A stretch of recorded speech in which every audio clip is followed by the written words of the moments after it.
Bom dia, boa tarde, boa noite. Hoje eu vou apresentar o meu TCC intitulado Aprendizado de Máquina, Análise de Toxicidade de Texto em Português utilizando o modelo de NLP.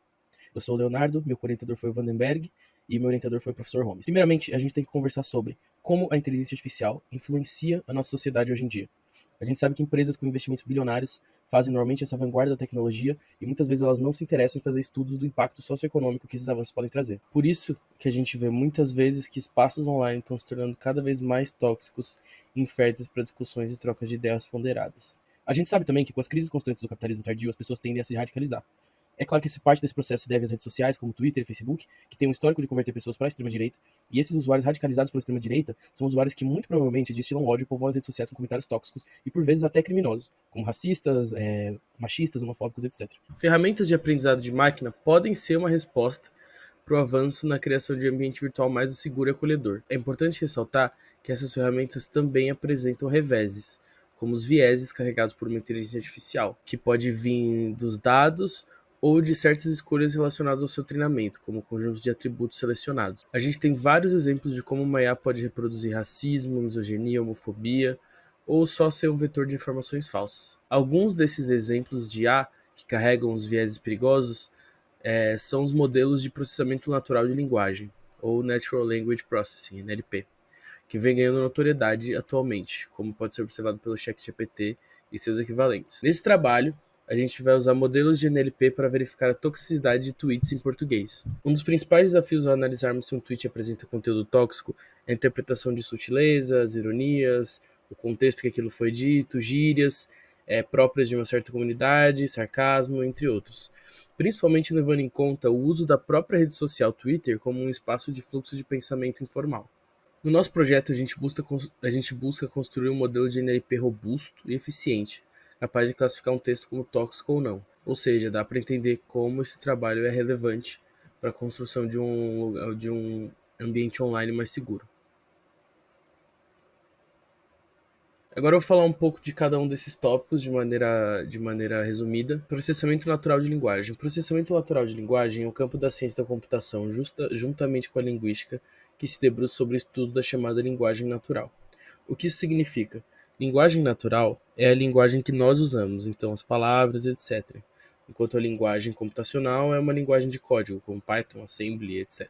O principal objetivo da NLP é fazer com que os computadores possam compreender, processar e gerar linguagem natural por meio de diversos métodos. Existem vários métodos de tradução dessa linguagem natural para a linguagem computacional, porém a base será sempre a mesma, word embedding, ou codificação densa em português.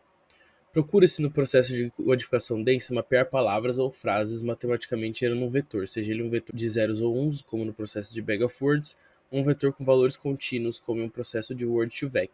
Nesse trabalho a gente vai levar uma abordagem Word2Vec. Em um processo de Word2Vec, normalmente, a gente se opera em um espaço denso de representação. Nesse espaço, as palavras semanticamente similares tendem a ser mapeadas de maneira a reduzir sua distância, indicando relação entre a mesma.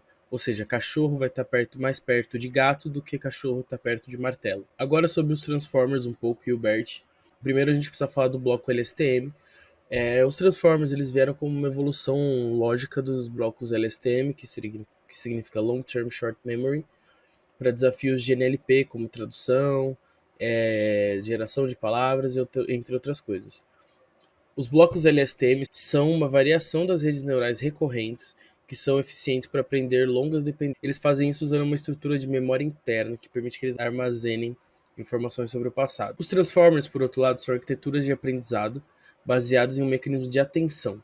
Mecanismos de atenção se utilizam do contexto da frase, imagem ou série temporal para, através de uma visão mais ampla, capturar onde no espaço de codificação densa uma palavra deve estar situada. Nesse trabalho a gente vai usar o BERT, que é um transformer bidirecional. Por que a gente vai usar o BERT? Porque com o BERT a gente tem acesso ao Bertimbal, que é um modelo do BERT que foi feito um fine tuning para palavras em português.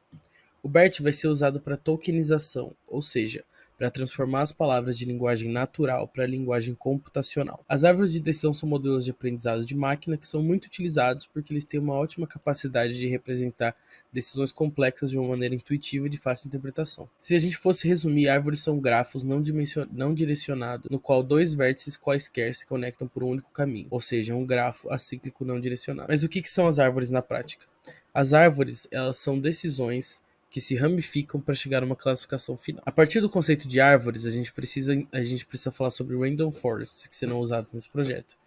As random forests nada mais são do que um comitê de árvores que, a partir de mais de uma árvore de decisão, consegue gerar uma resposta melhor, um insight melhor, baseado em múltiplas decisões de múltiplas árvores. Agora a gente vai falar um pouco sobre máquinas de vetor suporte, que são algoritmos de aprendizado de máquina também supervisionados, que são amplamente utilizados porque eles são robustos e escaláveis.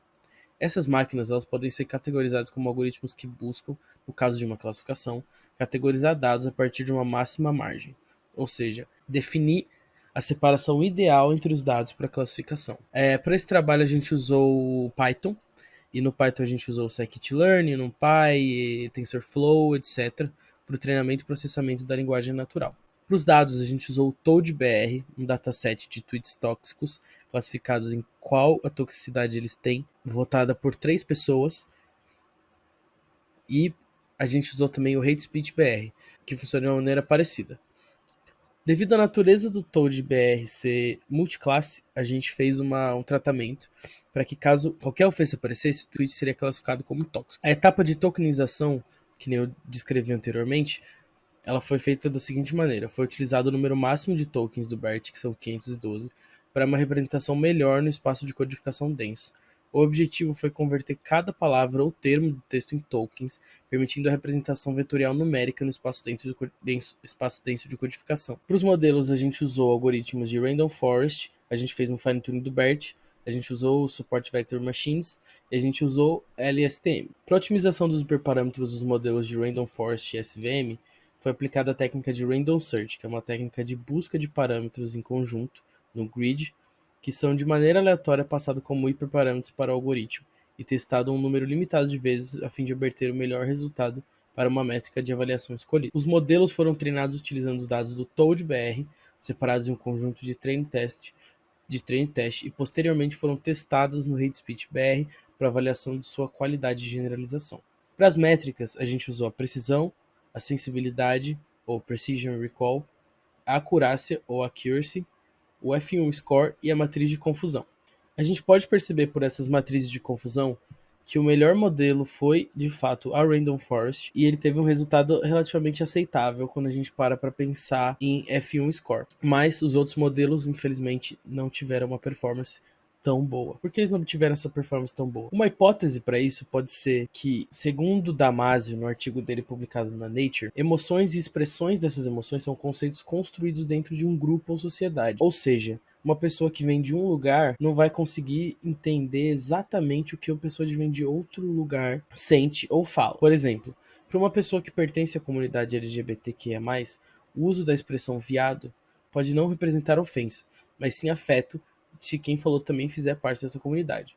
No entanto, se a gente emprega esse termo fora de contexto, algo dito por alguém de fora dessa comunidade, a mesma expressão pode ser lida como uma ofensa ou manifestação de preconceito. A gente pode concluir, então, que para um modelo de A, assim como uma pessoa, pode ser difícil encontrar a definição de toxicidade, visto que ela não é universal. A gente consegue perceber isso bem analisando o F1 score dos modelos no Toad e no HateSpeechBR. Ao analisarmos as máquinas de vetor suporte, a gente consegue pensar que, para ação feita para classificar os dados no Toad, não foi suficiente para o conceito de toxicidade do HateSpeechBR. Por outro lado, se a gente analisar os Random Forests, que foram capazes de fazer essa generalização de maneira mais eficiente, isso se dá devido aos comitês, que conseguem gerar classificações mais robustas e que tendem a ter menos overfitting, ou seja, ajustá-las excessivamente aos dados do treinamento e não generalizar bem para novos dados. Além disso, as Random Forests também são robustas a outliers e ruído nos dados, da quase diferença de votantes. Sobre os modelos do BERT e de LSTM,